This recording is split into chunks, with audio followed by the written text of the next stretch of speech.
Revenge films. I live with my wife and her mother. 2 years after I got married, my wife's mother became unwell, which was when we started to live under the same roof as my mother-in-law.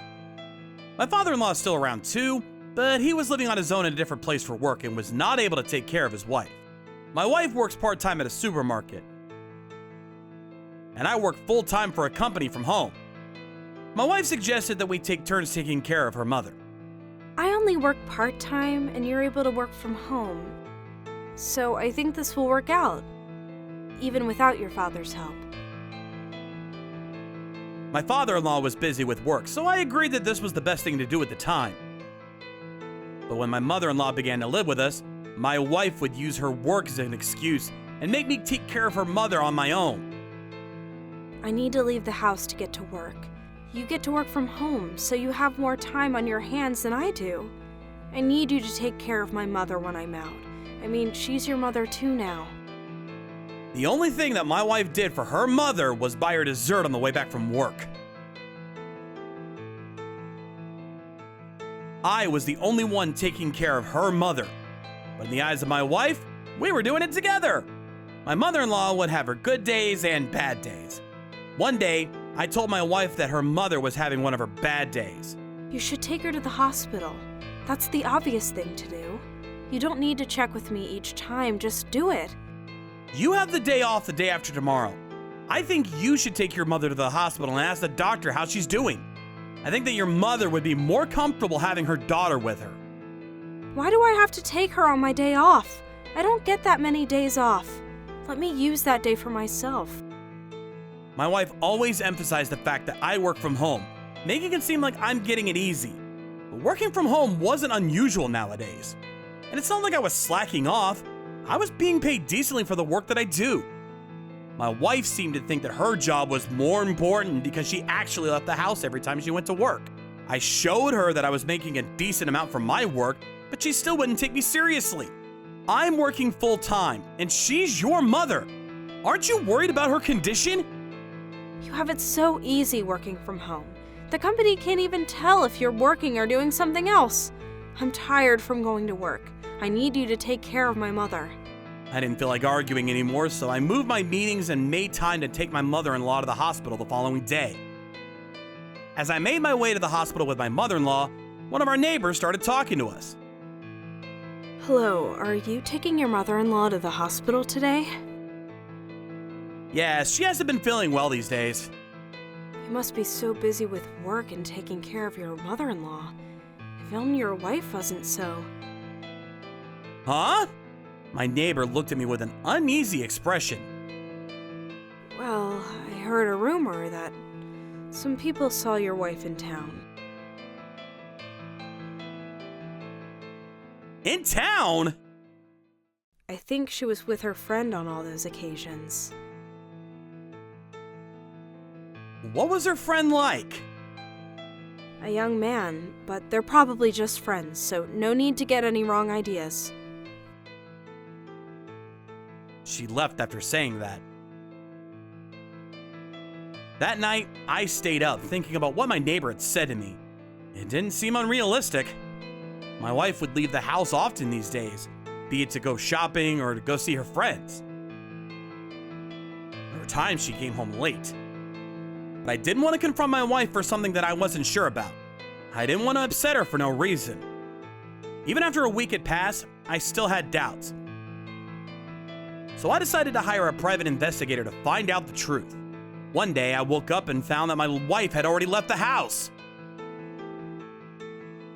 I checked our backyard, but she was nowhere to be seen. When I went to the living room, I saw that she had left a letter for me. It said, I've gone to Hawaii with a friend. Take care of my mom while I'm away. I then came to a realization.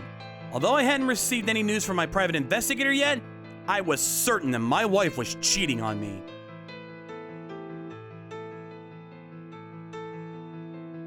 I then decided to check our bank records.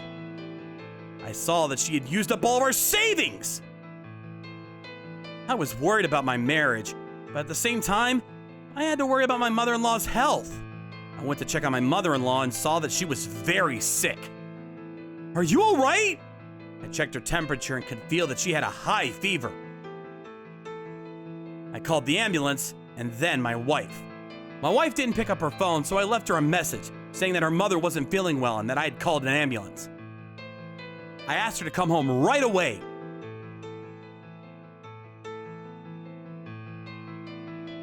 But she ignored my messages and calls. I then got in touch with my father-in-law. I told him that I was having a hard time getting in touch with his daughter. My father-in-law made his way home as soon as possible. I continued to try to reach my wife, but in the end, I wasn't able to get in touch with her. My mother-in-law passed away soon after my father-in-law had arrived at the hospital.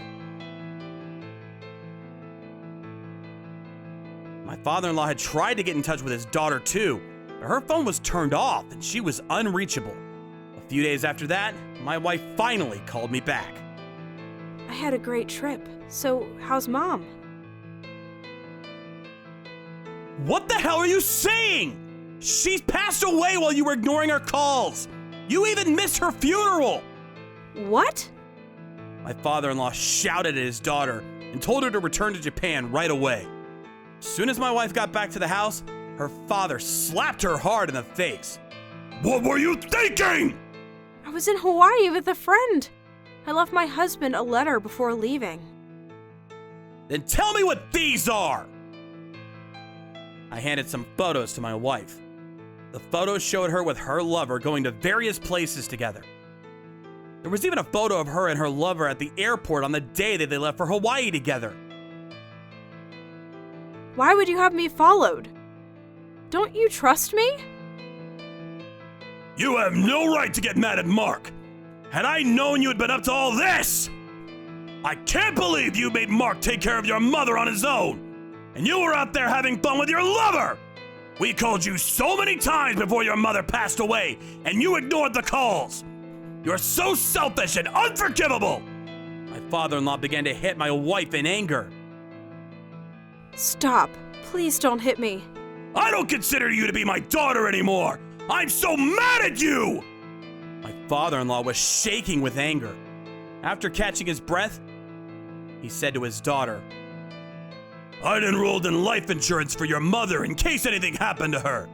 As her spouse, I will get those insurance payments. But as for my heir, you are going to inherit that money. When I die, I'm going to leave everything to Mark because he was the one that took care of your mother." Dad, you can't be serious. I'm her actual daughter. Mark plans to divorce you now that your mother's funeral is over. I fully respect his decision.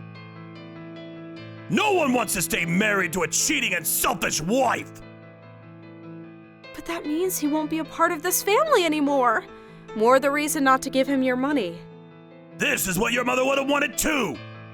She was very grateful to Mark until the very end. She didn't mention you at all. I can't believe that this is happening. My father-in-law made his daughter sign the divorce papers. And I was finally free from my evil wife. Now that I had the money that was initially intended for her, she called me every night in tears and begged me to take her back. Please forgive me. I made a huge mistake. I love you.